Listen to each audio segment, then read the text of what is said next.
Karena kencing, Teddy kesurupan makhluk korban kecelakaan. Aku pun ngobrol dengan adikku perihal kecelakaan dua pria yang tewas tertabrak kereta api. Apa benar dengan kejadian tersebut? Karena pas kejadian, aku lagi PKL di kampus di luar kota. Jadi, aku nggak tahu. Emang di jembatan kali rel ada yang kecelakaan ya? Tanyaku. Iya bener mas, pekerja kabel yang tewas. Dia tertabrak pas di tengah jembatan rel kereta api, terus terseret sampai 200 meteran. Jawab adikku. Dia sebenarnya mau lari mas, tapi nggak bisa soalnya di tengah jembatan rel kan bolong-bolong. Susah buat lari, jadi keburu tertabrak. Waduh, buset, kagetku. Terus yang satunya lagi, kepalanya putus ya? Tanyaku. Iya mas, letaknya terseret nggak jauh dari teman yang satunya. Jawab adikku. Cocok. Ucapku singkat. Setelah kejadian yang aku alami, aku menjadi kepo tentang kata-kata Pak Roni. Dan rumah tersebut, kenapa aku teriak nggak ada yang peduli. Jujur pada waktu kejadian, aku teriak minta tolong kenceng banget. Malam kemarin, mas lihat sosok penampakan yang tewas kecelakaan itu. Ucapku. Oh, berarti yang diomongin temanku ya mas? Jawab adikku. Mancing kan? Tambah adikku. Lah, kok tahu? Tanyaku. Temanku ngomong mas, bapaknya katanya nolong orang mancing yang lihat penampakan korban tewas kecelakaan di jembatan kali rel. Jawab adikku. Katanya juga lihat penampakan anak kecil gitu mas. Tanya adikku lagi. Emang siapa nama bapaknya? Tanyaku. Kalau kata orang desa sana sih, kalau ada yang lihat penampakan anak kecil nangis, itu tandanya mau ada kecelakaan lagi mas. Kata adikku. Kalau nama bapaknya, aku nggak tahu sih mas. Tapi yang sering main kesini kan namanya Randy, temanku. Tambah adikku. Apa ya mungkin kecelakaan lagi? Dalam hatiku. Coba aja ntar tanya Randy mas. Ucap adikku. Pada waktu itu, aku nggak terlalu peduli mau kecelakaan lagi atau enggak. Jujur aja, kalau aku teringat anak kecil yang menangis di lorong rel kereta api itu, benar-benar sangat kasihan, menyedihkan, sekaligus takut. Tangisannya kayak anak kecil ditinggal sendirian di tempat sepi malam-malam. Yang bikin aku penasaran, orang yang tinggal di rumah itu kok bisa sampai betah tinggal di situ. Bagaimana cerita orang pintar tersebut? Dan bagaimana dengan kata-kata Pak Roni? Akhirnya, masalah yang kualami sedikit demi sedikit mulai terjawab.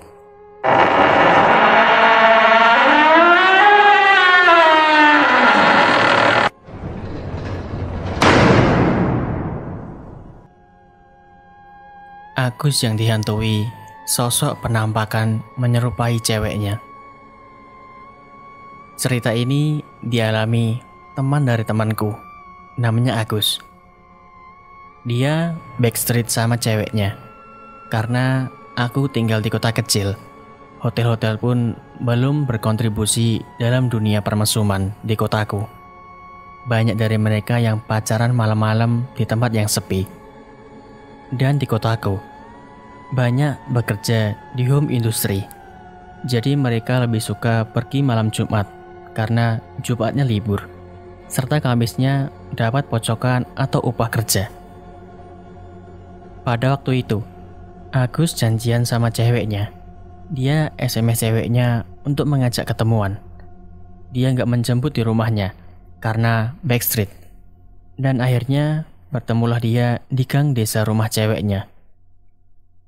Ketemuan di tempat gang ya? Isi SMS dari ceweknya. Oke, jawab singkat Agus. Maka ketemulah mereka di jalan gang desa tempat tinggal ceweknya. Setelah mereka bertemu, kemudian bergegas mereka menaiki motor berboncengan. Agus pun mulai mengajak ngobrol sama ceweknya, tapi ceweknya hanya diam.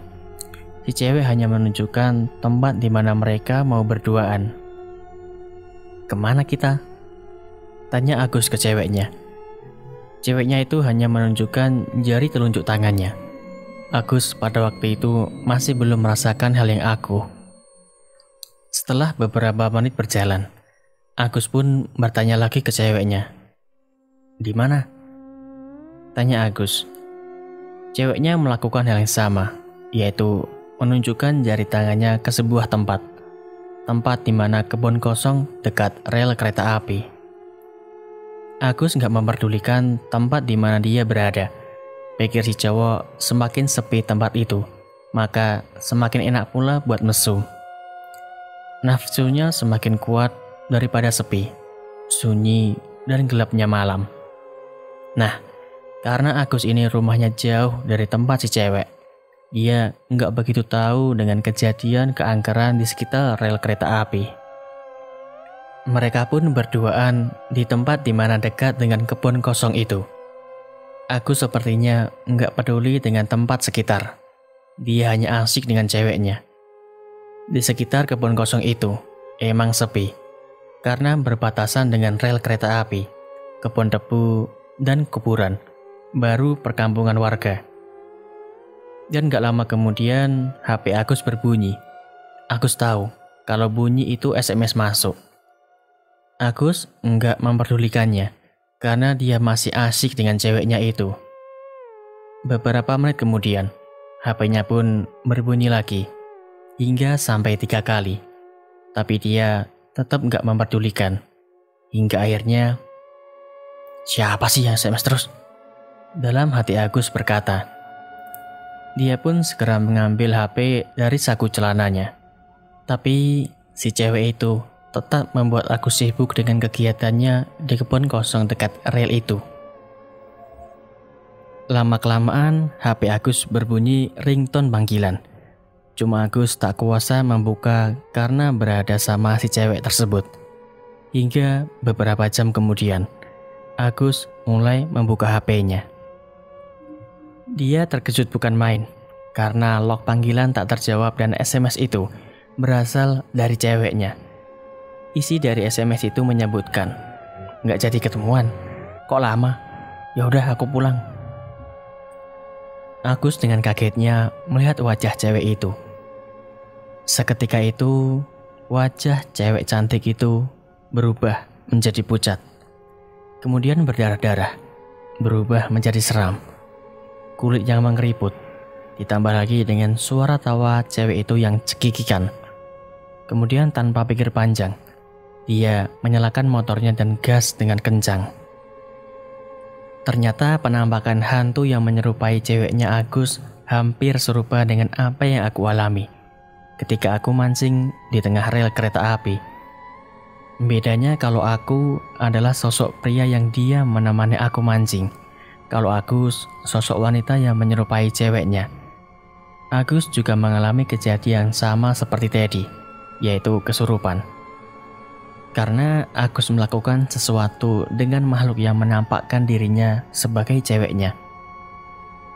Sebenarnya apa yang dialami oleh Agus itu masih mendingan, karena dulu ada orang yang pacaran di situ, hingga akhirnya keduanya tewas karena kecelakaan tertabrak kereta api. Kejadiannya terletak sekitar 200 meteran ke kanan Teddy waktu pingsan.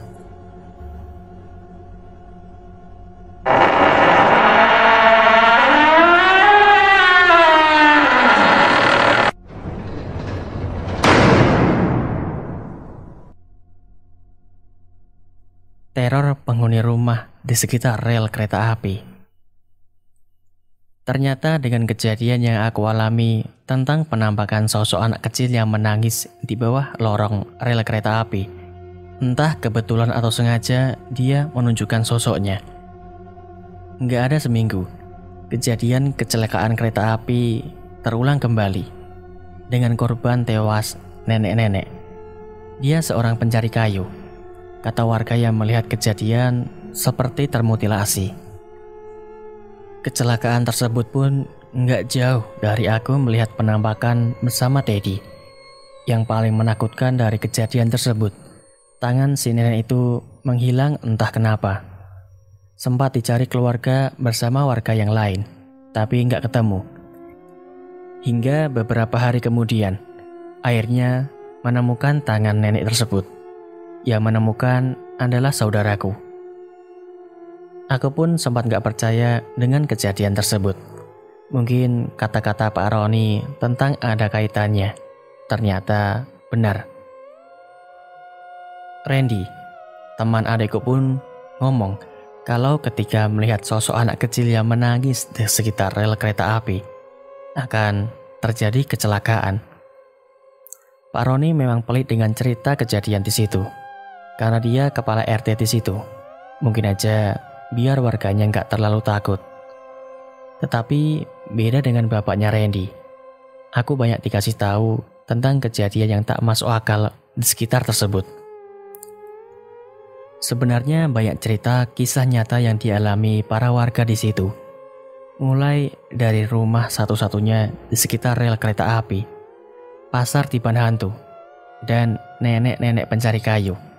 Penampakan sosok korban kecelakaan seperti yang aku alami, hingga penampakan sosok wanita yang menyerupai ceweknya seperti yang dialami Agus. Aku dengar sendiri dari Randy kalau rumah tersebut ternyata sering diteror oleh makhluk gaib perunggu rel kereta api tersebut. Teror yang bertubi-tubi hingga akhirnya penunggunya meninggalkan rumah tersebut. Rumah tersebut milik Pak Karso dan istrinya Bu Indah, serta satu anaknya yang masih kecil. Rumah itu menjadi saksi bisu tentang kejadian pemerkosaan, pembunuhan yang jasadnya ditemukan tinggal kerangka, hingga kecelakaan-kecelakaan kereta api. Pak Karso, teman kerja bapaknya Randy, ternyata yang menolong aku. Makanya Randy tahu tentang banyak hal tentang kejadian yang dialami oleh Pak Karso.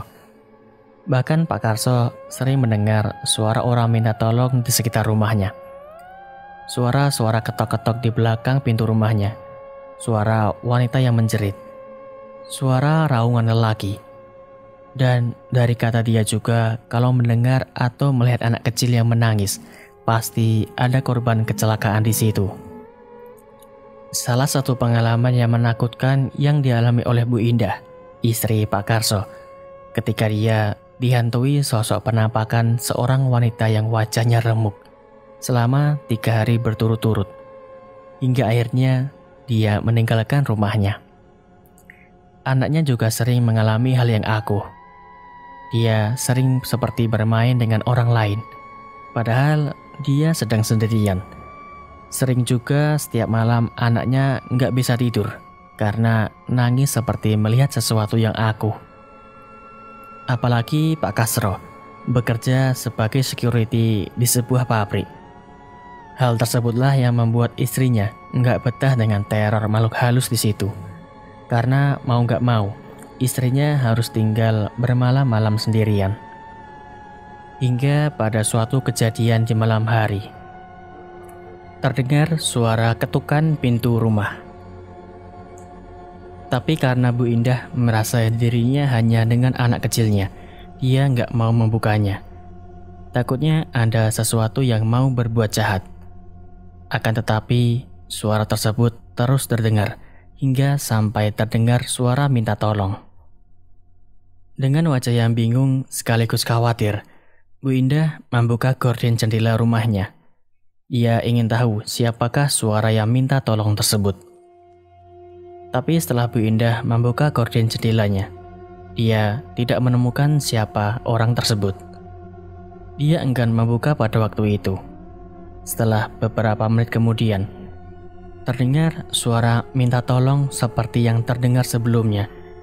Kali ini suara tersebut terdengar di belakang rumahnya, yang berarti suara tersebut terdengar di sekitar rel kereta api. Sedikit rasa penasaran siapa sosok yang minta tolong itu. Dia pun mengintip di lubang bagian pintu belakangnya. Alangkah terkejutnya ketika dia melihat sosok yang sama seperti sosok yang Agus lihat. Sosok wanita yang wajahnya berdarah. Dan sepertinya sosok wanita itu melihat apa yang dilakukan Bu Indah. Dan gak lama kemudian, terdengar suara wanita yang cekikikan di antara ketakutannya pada malam itu. Banyak warga yang mengira bahwa penampakan tersebut bukan berasal dari korban kecelakaan kereta api, tapi justru dari korban pemerkosaan yang terbunuh dengan wajah yang disilat-silat. Jasadnya ditemukan di kebun kosong di sekitar rel kereta api. Dari kejadian teror yang terakhir itulah Pak Karso enggan tinggal di situ. Pada waktu itu aku lihat penampakan dengan Teddy. Pak Karso masih tinggal di situ. Jadi aku tahu sekarang kalau Pak Karso takut menolongku.